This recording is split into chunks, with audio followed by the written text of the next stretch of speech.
Bueno, nosotros en la cátedra tomamos a partir de 1853, con la sanción de la Constitución Nacional, como un eje articulador la cuestión del Estado Nacional. Y en tal sentido, diferenciamos etapas en la historia argentina, la etapa que denominamos del Estado liberal o de la República Liberal, entre 1853 y 1930, que es la que, en principio, en estos minutos vamos a intentar desarrollar brevemente. La etapa del Estado interventor o intervencionista, también llamada etapa de la Restauración Conservadora, entre 1930 y 1943. La etapa del Estado del Bienestar, que es una etapa que tiene una etapa fundacional o un periodo fundacional con el llamado primer peronismo entre el 43 y el 55. Tiene después avances y retrocesos con democracias condicionadas y gobiernos militares. Y tiene un periodo de crisis que comienza en 1975-76, según como uno lo mire, y que tiene como el punto más oscuro la última dictadura militar, un intento de recuperación en el gobierno de Alfonsín, y finalmente lo que llamamos etapa del Estado neoliberal o neoconservador, que en nombre de gobiernos populares y progresistas se aplica en la Argentina de la década del 90. Pero vamos a volver a la primera etapa, la etapa del Estado liberal o República Liberal, que es una etapa, reitero, ubicada entre 1850 y 1930, que se basa jurídicamente en la Constitución Nacional, en la Constitución de 1853, que tiene un fundamento ideológico en el libro Bases de Alberdi. Es Alberdi el que en realidad pergeña el fundamento de esta república y el proyecto político, económico y sociocultural que se comienza a ejecutar. La filosofía de esta Constitución es la filosofía del Estado liberal, un Estado donde, una concepción donde en principio el individuo es un ser libre y autónomo que no necesita del Estado. De hecho, Alberdi dice que el Estado no intervenga, que no haga sombra, que lo económico es un ámbito relacionado con la iniciativa privada y no con el Estado, y que el Estado solo interviene en lo que él llama el dominio político. ¿Y cuál es el proyecto político, económico y sociocultural que a partir de la Constitución del 53, basamentado en este libro de Alberdi, en este pensamiento de Alberdi, un Alberdi que después se rectifica, se va a desarrollar en la Argentina? En lo político es la idea de una democracia limitada, de una democracia restringida, de una democracia donde, al decir de Alberdi, se deberían intentar suprimir los derechos de la multitud para otorgarle el voto a la inteligencia y a la fortuna. Un modelo sociocultural donde lo que predomina claramente es la idea de europeizar la cultura, de reemplazar lo nativo, lo propio, lo local, por lo extranjero, y por lo extranjero están pensando lo europeo, y en lo europeo están pensando lo anglosajón. Y un modelo económico que dice Alberdi es la cuestión central. Este modelo económico es incorporarnos al mundo, incorporarnos al mercado mundial, incorporarnos al sistema de la División Internacional del Trabajo como vendedores de granos y carnes o de materias primas y compradores de productos industriales. ¿Dónde? ¿A dónde vendemos y dónde compramos? A Europa. ¿Y dentro de Europa dónde? Fundamentalmente en Inglaterra. En ese marco, el sector dominante es el sector de la burguesía ganadera, comercial e intelectual de Buenos Aires y del litoral, y lo que se discute entre el 53 y Pavón, o sea, entre el 53 y el 61, es quién de estos sectores va a implementar este modelo. Si solamente la burguesía ganadera y comercial porteña, llamada normalmente oligarquía porteña, o si también la burguesía del litoral, que tiene en Urquiza y en Entre Ríos su punto de mayor grado de concentración o de representación y ligazón, en algunos casos, con los intereses del interior. Esto se dilucida en Pavón, triunfa la llamada oligarquía porteña y comienza a ejecutar este modelo. Este modelo en lo político tiene como objetivo el concentrar el poder político que han logrado en Pavón, concentrarlo, conservarlo, incrementarlo, acrecentarlo, para lo cual toman un conjunto de medidas en lo interno y en lo externo, y tiene un segundo objetivo, que es organizar el Estado Nacional. Este Estado Nacional está previsto en la Constitución del 53, no había habido Estado Nacional entre 1820 y 1853, salvo el pequeño periodo de la presidencia de Rivadavia, así que esto hay que crearlo. Y esto es lo que se llama la etapa de la organización nacional o etapa de organización del Estado Nacional, que se da entre Pavón, 1861 y 1880. Volvamos al primer objetivo: cómo acrecentar el poder político. Con varias acciones.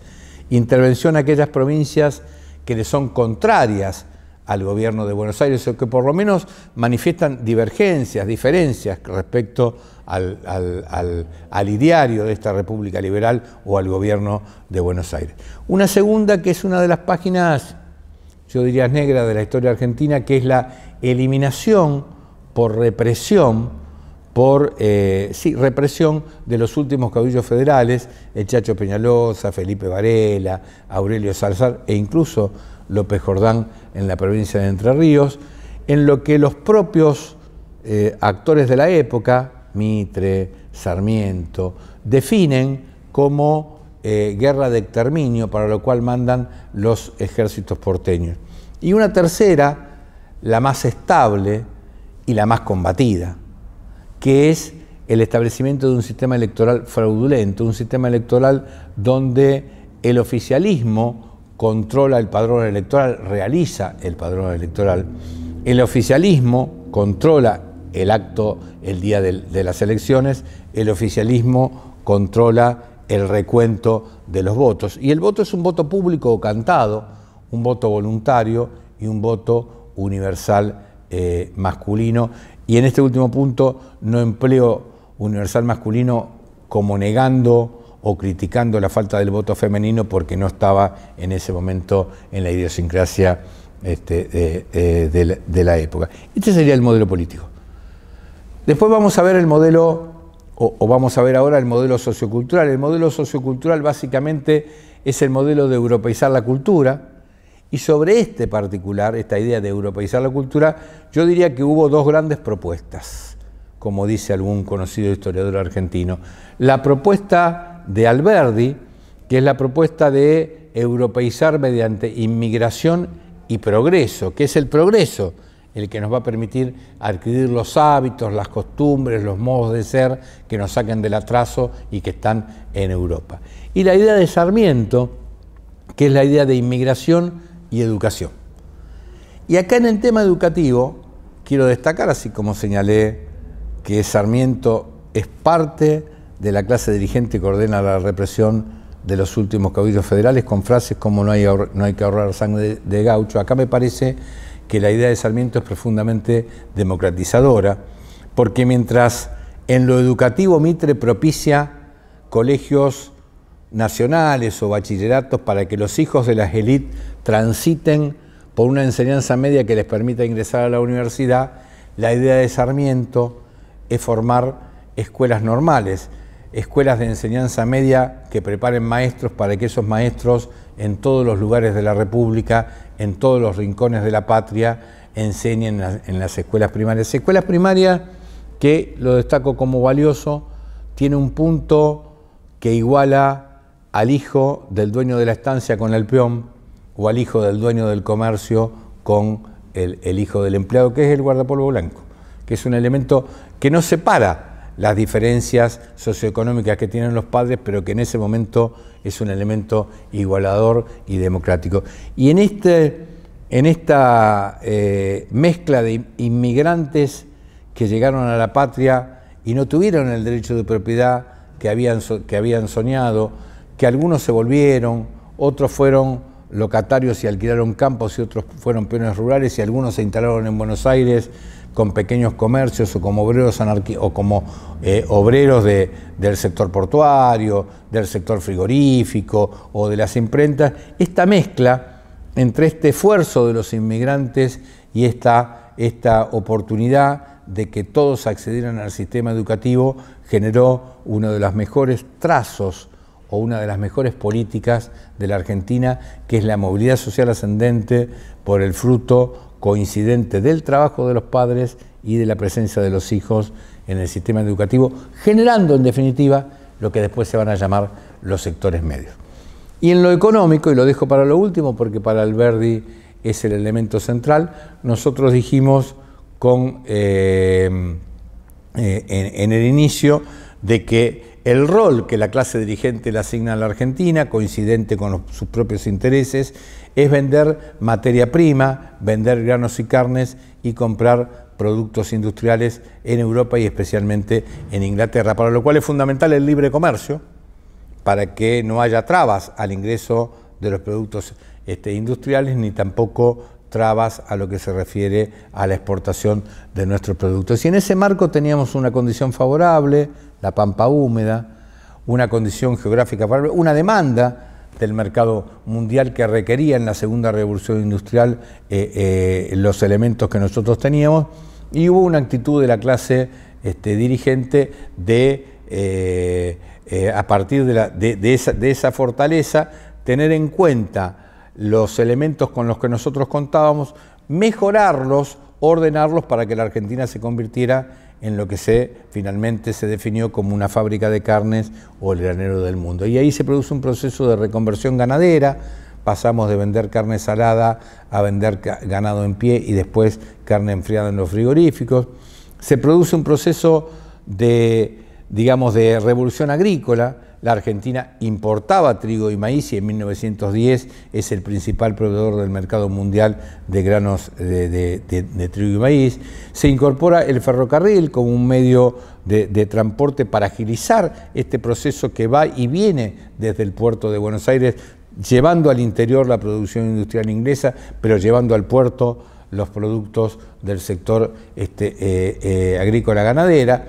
Que hay una incorporación de recursos humanos que uno puede discutir porque se pudo haber capacitado al gaucho, pero en realidad lo que se hace es traer inmigrantes que no son los anglosajones, sino que son nuestros antepasados italianos y españoles, o en algunos casos suizo-alemanes, o alguna colonia de origen judío, que se incorporan recursos financieros, y en esto de los recursos financieros, esos mismos recursos financieros que son rechazados en Estados Unidos vienen acá a la Argentina, son recursos financieros o capitales ingleses y franceses que básicamente tienen dos destinos. Un destino es el Estado para realizar las obras públicas que este modelo requiere o para paliar el ya déficit del comercio exterior, porque gastábamos más en lo que comprábamos de productos industriales que los que vendíamos como materia prima. Y la otra parte va a resortes claves de la economía. Los capitales ingleses y franceses se van a quedar en complicidad con nuestra propia clase dirigente, con los ferrocarriles, con el sistema bancario, con el sistema de seguros y reaseguros, con los silos, con todo el sistema que hace a la comercialización interna y externa de los productos agrícolas ganaderos. Ahora, nosotros planteamos siempre en clase de que este modelo de la República Liberal no es un modelo, no es un pensamiento único, no es un pensamiento homogéneo, que hubo hombres, no digo hombres y mujeres porque en realidad no podría señalar nombres de mujeres, por más que seguramente han aportado, que plantearon modelos alternativos. Hay un modelos alternativos distinto en el marco de este modelo de la República Liberal. Hay un modelo alternativo en lo económico, que es lo que se llama la alternativa industrialista o proteccionista, entre 1866 y 1976, que lo propugna una parte de la propia clase dirigente, que tiene como principal exponente a Vicente Fidel López, que es el profesor de Economía Política de la Universidad de Buenos Aires, que había sido un hombre del sistema gobernante, de esto que se llama el orden conservador, o la propia sociedad rural en su documento inicial, cuando nace en 1866, o José Hernández y Martín y su hermano, José Hernández y su hermano, o Carlos Pellegrini, después fundador del Club Industrial y después vicepresidente y presidente de la Nación Argentina, que básicamente lo que sostienen es que no hay país en el mundo que pueda ser grande, que pueda ser un país que contenga a todos si no tiene desarrollo industrial, que los países como los nuestros, que solo venden materia prima y compran productos industriales, terminan trabajando para el extranjero, que la Argentina tiene por lo menos que industrializar los productos del campo y que básicamente el modelo, este modelo de libre cambio, vendiendo materia prima y comprando productos industriales, lo que dice Alberdi en los últimos años de su vida es que engorda a los reyes, quiere decir engorda a los poderosos y empobrece a los pueblos.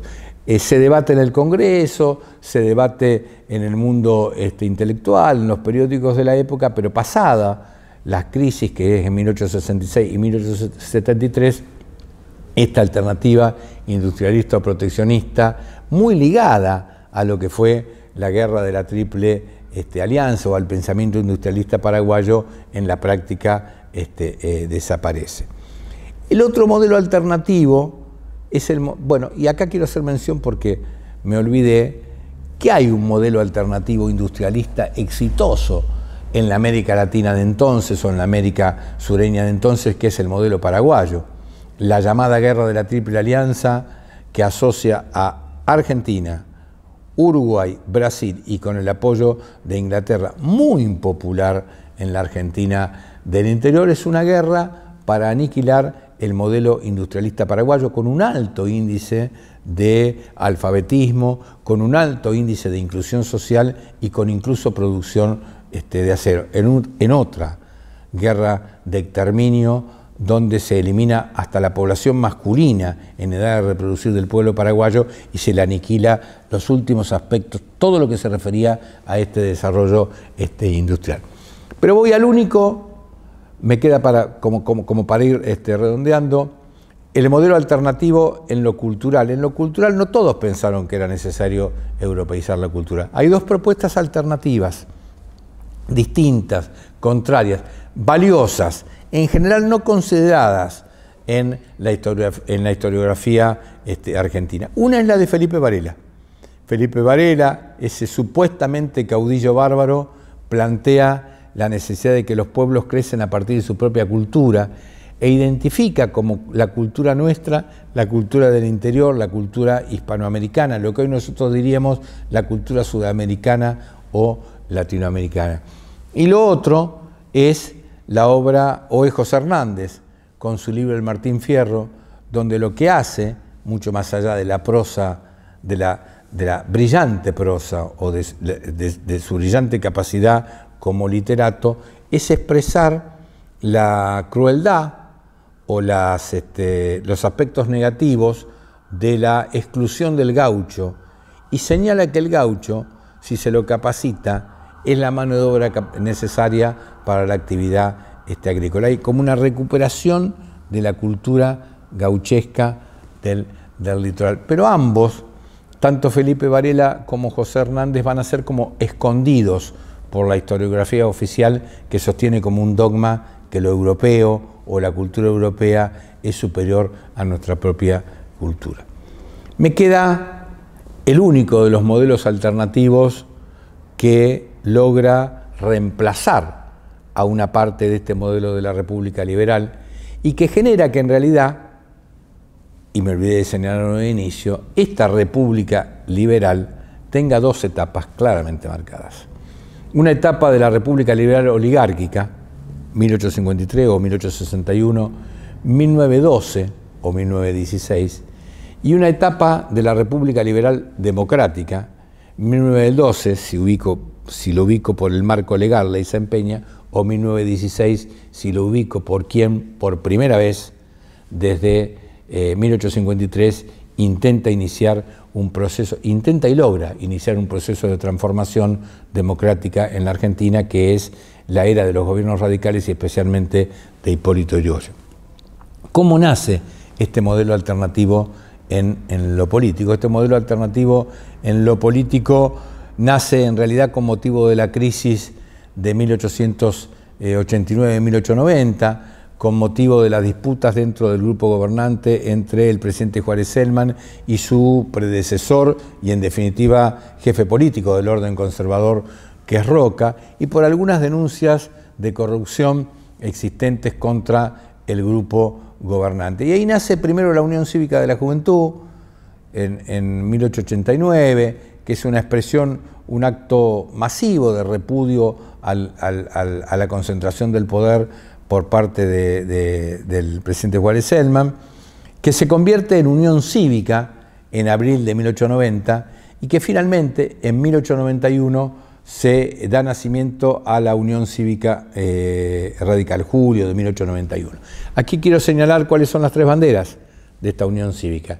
Las tres banderas son, primero, la bandera de terminar con el fraude, porque es el fraude el que impide la expresión de la voluntad popular y, en consecuencia, la concreción de una república democrática. En segundo lugar, el respeto al régimen o a las autonomías federales y municipales que estaban avasalladas por el orden conservador. Y en tercer lugar, la moralidad administrativa, en términos actuales, sería el que finalice algunas características que tiene este orden conservador de corrupción administrativa. Y la división en esta Unión Cívica se va a producir porque algunos, con Mitre a la cabeza, van a formar la Unión Cívica Nacional, que es partidaria de pactar con el oficialismo, con el orden conservador, y el otro sector, liderado por Alem, va a levantar la bandera de la intransigencia, de no pactar, no transigir, no acordar con el orden conservador. Nace la Unión Cívica Radical, y esta Unión Cívica Radical, que es el primer partido que enfrenta al orden conservador que había perfeccionado Roca en el 80, ampliando con las Fuerzas Armadas y los capitales británicos y los gobernadores del interior al grupo gobernante. Esta Unión Cívica Radical, o de esta Unión Cívica Radical, sería conveniente hacer algunas apreciaciones. En primer lugar, ¿cuáles son las banderas? Las tres que señalé, más la intransigencia. ¿La intransigencia es un acto de falta de capacidad de diálogo? No, es no dialogar, no sentarse a conversar con el orden conservador hasta que el orden conservador no modifique su base de legitimidad, que es el fraude. Lo segundo, ¿cuál es el proyecto de la Unión Cívica Radical? El proyecto de la Unión Cívica Radical es la reforma política. Hay que terminar con un sistema electoral fraudulento para pasar a un sistema electoral que refleje verdaderamente la voluntad popular. No hay una crítica al modelo económico, de hecho, la base de la Unión Cívica Radical son los hijos de los inmigrantes que se han beneficiado, no son los que se han llevado la riqueza, pero han tenido algún beneficio en este modelo agrícola-ganadero, y en lo cultural, al ser hijos de inmigrantes, no tienen un rechazo por la cultura europea. Lo tercero que me gustaría señalar es este partido que nace, esta fuerza política que nace, esta fuerza nueva, tiene o representa a un sector importantísimo de la sociedad. Alguien dice, el radicalismo cuando empieza es la carroza di tutti. Hay sectores medios, sectores trabajadores, sectores altos, pero lo que incorpora, lo que básicamente representa, lo que sube al tren de la historia argentina son los llamados los sectores medios.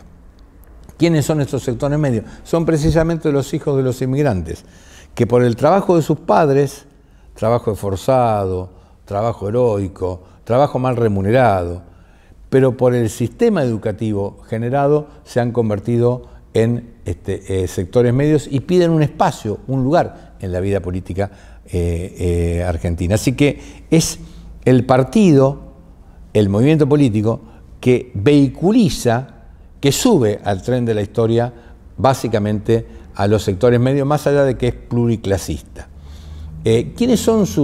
¿Cuál es la estrategia electoral que utiliza? La abstención electoral revolucionaria.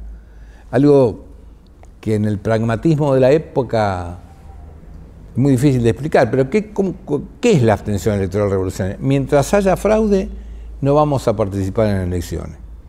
Es una convocatoria casi mística, casi épica, casi heroica, o heroica mejor dicho, que tiene en Irigoyen a su principal abanderado. Pero esta abstención no va a ser nos quedamos en nuestra casa, sino que va a ser una abstención electoral revolucionaria. Vamos a hacer revoluciones cívico-militares, 1893, 1905, para derrocar a estos gobiernos ilegítimos y conquistar un sistema o establecer un gobierno que elimine el fraude. Y por último, ¿Quiénes son los jefes o los caudillos de esta Unión Cívica Radical? En el inicio Alem, desde su nacimiento hasta su suicidio en 1896, Alem, hijo de un mazorquero que representó como abogado cuando se graduó a los sectores populares, un gran orador, el primero que utiliza el doble discurso, pero no en el sentido negativo de la palabra, sino que a los hombres del litoral o a los hijos de los inmigrantes les dice que ellos ya son argentinos, que tienen derecho a protagonizar la vida política argentina, y cuando va en el interior, que usa por primera vez el tren en sus recorridas, lo que hace es reivindicar a los hijos de los viejos federales que han sido desplazados por las oligarquías que comienzan con el modelo de la República Liberal oligárquica en el interior. Y después Irigoyen, una personalidad distinta. Alem era un gran orador, Irigoyen supuestamente es más un hombre de conversaciones privadas que de manejo en actos masivos, pero que con mucha constancia, con mucha convicción, con mucha firmeza, logra mantener en esta política de la abstención electoral al radicalismo. Es en alguna medida el primero de los hombres públicos argentinos a los cuales los más humildes lo ven como quien los representa, le llaman el padrecito de los pobres, que mantiene, digamos, férreamente la conducción de la Unión Cívica Radical hasta que, sancionada la ley Sáenz Peña en 1912, queda abierta la puerta para la participación del radicalismo en elecciones. ¿Qué es esta ley Sáenz Peña? Esta ley Sáenz Peña es una ley que básicamente lo que establece es una modificación del sistema electoral, voto secreto, voto universal masculino y voto obligatorio. Con un sistema de lista completa, es un sistema que, con un sistema de lista incompleta, el que gana se lleva 2/3, la minoría se lleva 1/3, y con un padrón electoral que es el padrón electoral que se realiza cuando uno se inscribe al servicio militar existente en ese momento. O sea, no es el oficialismo el que está haciendo el padrón y controlando el acto eleccionario. Primera vez que se aplica esta ley Sáenz Peña, que es en 1912 en Santa Fe, gana la fórmula Menchaca-Caballero, y la primera vez que se aplica en 1916 gana la Unión Cívica Radical con Hipólito Yrigoyen como presidente. Y acá me quiero detener ya en los metros finales de esta exposición en los gobiernos radicales, 1916-1922 Yrigoyen, 1922-1928 Alvear, 1928 hasta el golpe de Estado del 6 de septiembre de 1930 Hipólito Yrigoyen. Pero me voy a detener en algunos aspectos haciendo hincapié en la figura de Hipólito Yrigoyen. En primer lugar, en lo político, Yrigoyen va a ratificar esta idea de una democracia de mayorías, interviniendo aquellas provincias cuyos gobernadores habían sido electos por un sistema fraudulento, pero básicamente abriendo la casa de gobierno a los distintos sectores de la sociedad, a los sectores medios y a los sectores más humildes. Y hay relatos de la época, recuerdo de algún historiador que señala que desde que nació, ligado al orden conservador, este historiador, desde que nació los hombres del poder iban a su casa, los presidentes, los miembros de la corte, los embajadores, los ministros, y que cuando llega, lo dice así, cuando llega la chusma radical, no voy más a la casa de gobierno, dice. Pero le toca ir en diciembre de 1917, y el relato es significativo. Si llego y en vez de estar solo, había una mulata que estaba dándole de mamar a una criatura, 2 chacareros, y describe su vestimenta despectivamente, abogados de apellido desconocido y quiere decir militantes, o no emplear la palabra militantes, del partido gobernante, que hablaban bulliciosamente. Y, oh sorpresa para mí, tuve que hacer cola. O sea, lo que a esta persona antes era la Casa Rosada, era como su casa y solo iba él y solo tenía el privilegio de ir él, ahora se encuentra con que van otros y tiene que hacer una cola. O el acto de Asunción de Yrigoyen, donde es la multitud la que la multitud o una parte importantísima de la población la que desata los caballos de la carroza, la lleva hasta la Casa Rosada en brazos digamos, con sus propios brazos. Pero quiero destacar dos cosas, o tres o cuatro. Una, como Irigoyen, que no modifica el modelo económico, ni modifica el modelo sociocultural, sí modifica el rol del Estado. Y lo modifica antes de la crisis de 1929, lo que significa el acto de inteligencia estratégica. ¿Cómo modifica el rol del Estado en materia económica y en materia social? En materia económica, por ejemplo, crea una empresa pública, YPF. En materia económica, YPF, ¿para qué? Para eliminar las empresas extranjeras, no, para competir en lo que él veía como un recurso estratégico, la exploración, explotación y comercialización del petróleo. Después regula las tarifas ferroviarias. Bueno, esto es un pecado para el capitalismo británico y para los grupos gobernantes. Regular la tarifa ferroviaria, lógico, una concesión pública. Después regula las locaciones rurales, también va a tener hasta fallos de la Corte en contra de esta regulación. ¿Qué es lo que está haciendo Irigoyen? Está poniendo el Estado para igualar las condiciones desiguales que en general el mercado tenía o en defensa del interés nacional.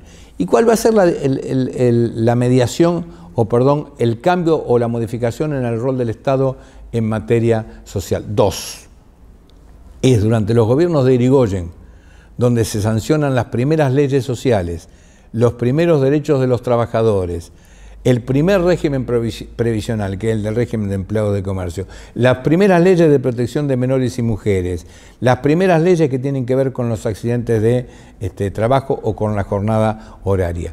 Eso por un lado. Y en segundo lugar lo que hace es mediar, intenta mediar entre, en cada caso en particular, el presidente en un conflicto, cuando hay conflictos obrero-patronales, frente a un Estado que hasta ese momento había vivido absteniéndose en los conflictos obrero-patronales o reprimiendo a los trabajadores. Acá Irigoyen aparece mediando. Justo es reconocer que cuando hay veces que tiene éxito en la mediación, a veces falla, y cuando falla hay dos hechos que lesionan lo que yo estoy diciendo de Irigoyen, pero no limitan su acto de inteligencia estratégica de hacer intervenir el Estado. Esos dos elementos dudosos en la historia argentina, si es que los ordena Irigoyen o se le escapa vía la policía o vía el ejército, según el caso, son la Semana Trágica de 1919 en los talleres metalúrgicos Bacena y la llamada Los Hechos de la Patagonia Rebelde en 1921. Y quiero destacar dos cosas más. Una, en política exterior. Hasta ese momento la política exterior argentina había sido una política exterior de subordinación a la diplomacia inglesa, y a partir de Irigoyen es una política exterior independiente, una política exterior que no es que se enfrenta a Europa o se enfrenta a Estados Unidos, pero mira más a América, una política exterior que Irigoyen simboliza con una expresión: sean los hombres sagrados para los hombres y las naciones sagradas para las naciones, con algunos reclamos que indican claramente su espíritu o su intento de dignidad de la nación argentina o de respeto por la soberanía de la nación argentina. Y en lo cultural, un hecho significativo: estamos en una universidad y esto es un tema clave, y dentro de algunos años se va a cumplir el centenario. Irigoyen va a apoyar la reforma universitaria que estudiantes de las facultades de Derecho y Medicina inician en Córdoba. Lo va a apoyar activamente, mandando incluso como interventor a su ministro de Educación, y de allí va a surgir un movimiento que va a democratizar la vida política de las universidades, que se va a extender luego, de la Universidad de Córdoba, que se va a extender terminando con lo que sería el orden conservador en las universidades, o limitándolo por lo menos, que tiene que ver con el cogobierno, pero que tiene también que ver con la recuperación de un pensamiento hispanoamericano y no dependiente de Europa, con un pensamiento crítico, con un pensamiento propio que se va a extender a las universidades de Buenos Aires y de La Plata y a muchos países de América Latina, que hacen de esta reforma universitaria de la Argentina la base para generar un grupo de dirigentes o una generación de dirigentes que van a tener una mirada mucho más latinoamericana, mucho más hispanoamericana, mucho más indoamericana. La crisis de 1929, el radicalismo se va a dividir. En esa división, entre 1922 y 1928, los ministros de Alvear, porque no se puede mencionar estrictamente Alvear, se van a aliar con el orden conservador, van a hacer la Unión Cívica Radical Antipersonalista y van a atacar a Irigoyen por autoritario, por...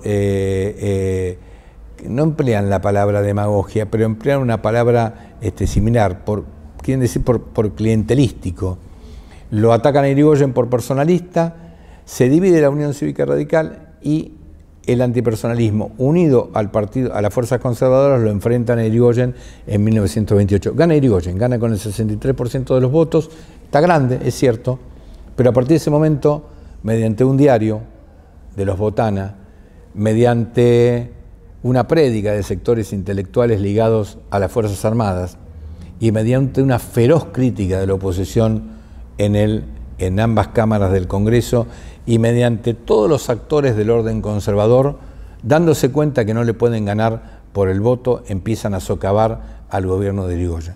Viene la crisis del 29, que es una crisis mundial, una crisis que afecta a todo el sistema capitalista, una crisis que derrumba a Inglaterra como la principal potencia del mundo, una crisis que aniquila prácticamente a Estados Unidos, y estos sectores dominantes aprovechan para predicar ante la sociedad argentina que es Irigoyen el responsable de los resultados de la crisis. Y el 6 de septiembre de 1930, un golpe de Estado, encabezado por el general Uriburu con los cadetes del colegio militar, pone fin a esta República Liberal Democrática e inicia una era trágica para la historia argentina, que es la era de los golpes militares. Irigoyen, solo, prácticamente solo, y anciano y ya enfermo, se presenta detenido al Regimiento 7 de La Plata. Lo van a remitir a la isla Martín García y, para terminar y como anécdota, vuelve ya muy anciano, lo dejan en libertad creo que fines de 1932, muere el 2 o 3 de julio de 1933 y la multitud que acompaña sus restos con pañuelos blancos expresa: perdón, nos equivocamos, perdón, lo dejamos solo cuando vino la crisis o cuando el orden conservador lo intentó destruir y no lo apoyamos, están diciendo, en lo que fue la causa fundamental de Hipólito Yrigoyen, la causa fundamental del nacimiento del radicalismo.